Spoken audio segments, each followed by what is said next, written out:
کہ رسول اللہ صلی اللہ علیہ وسلم تو جانوروں سے بھی نرمی کرنے والے تھے، جانوروں سے. حتیٰ کہ رسول اللہ صلی اللہ علیہ وسلم ابھی عید قربان آ رہی ہے، رسول اللہ نے کہا ذبح میں بھی احسان ہے، احسان ہے. کیا احسان ہے اللہ کے رسول؟ دو موتیں نہ دو، دو موتیں نہ دو. ایک جانور کے سامنے دوسرا جانور ذبح مت کرو، پہلے اس کو ذبح ہوتے دیکھے اس کا دل دہل جائے. اس کو چھریاں مت دکھاؤ، پہلے چھریاں تیز رکھو، جب لٹاؤ فوری ذبح کر دو. اس کو گرا کے اس کو حبس بے جا میں اور اس کے سانس اور اس کو تکلیف مت دو. ذبح میں بھی احسان موجود ہے، احسان کرنا. رسول اللہ صلی اللہ علیہ وسلم ایک سفر میں گئے، ایک باڑے میں داخل ہوئے، وہاں پہ ایک اونٹ کھڑا تھا. رسول اللہ اس کے پاس گئے تو اونٹ کی آنکھوں سے پانی ٹپکنا شروع ہو گیا. رسول اللہ صلی اللہ علیہ وسلم نے اسے پیار کیا اور کہا کہاں اس کا مالک؟ یہ معجزات نبوی میں بھی شامل ہے اور رسول اللہ صلی اللہ علیہ وسلم کی نرم مزاجی کے اوپر بھی دلالت کرتا ہے اور جانوروں کے ساتھ رسول اللہ کے تعلق کو بھی واضح کرتا ہے. مالک کو بلایا گیا، کہا تیرے اونٹ نے میرے سے شکایت کی ہے. کیا اللہ کے رسول کیا شکایت کر دی؟ کہا اس نے مجھے کہا یہ مجھے کھلاتا کم ہے اور کام پورے سے بھی زیادہ لیتا ہے. اے اللہ کے بندے، اگر جانور تیرے کام آ رہا ہے تو تیری ذمہ داری ہے اس کی خوراک کو پورا کر، اس کی خوراک کو پورا کر. اسی طرح سفر میں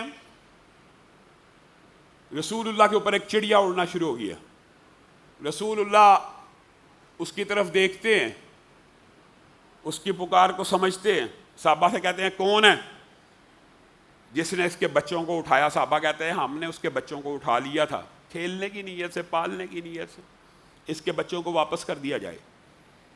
جانوروں کے ساتھ احسان ہے. رسول اللہ صلی اللہ علیہ وسلم نے فرمایا ایک عورت صرف اس وجہ سے جہنم میں موجود ہوگی کہ اس نے ایک بلی کو کس کے باندھ لیا اور پھر اس کا خیال نہ رکھا، یعنی رسی سے باندھ لیا اور اس کا خیال نہ رکھا کہ کھانے کا ٹائم کیا ہے، دودھ پینے کا ٹائم کیا ہے، اور وہ بالآخر بھوک پیاس سے آہستہ آہستہ مر گئی. وہ عورت کل جہنم میں ملے گی اس ایک عمل کی وجہ سے کہ کاش اس کو چھوڑ دیتی. خود پالنے کی نیت کی تھی تو پھر ذمہ داری پوری کرتی. اگر نئی نیت تھی، اگر نئی ذمہ داری پوری کر سکتی تھی تو چھوڑ دیتی، وہ خود اپنا شکار کھا لیتی ایک بلی کی وجہ سے.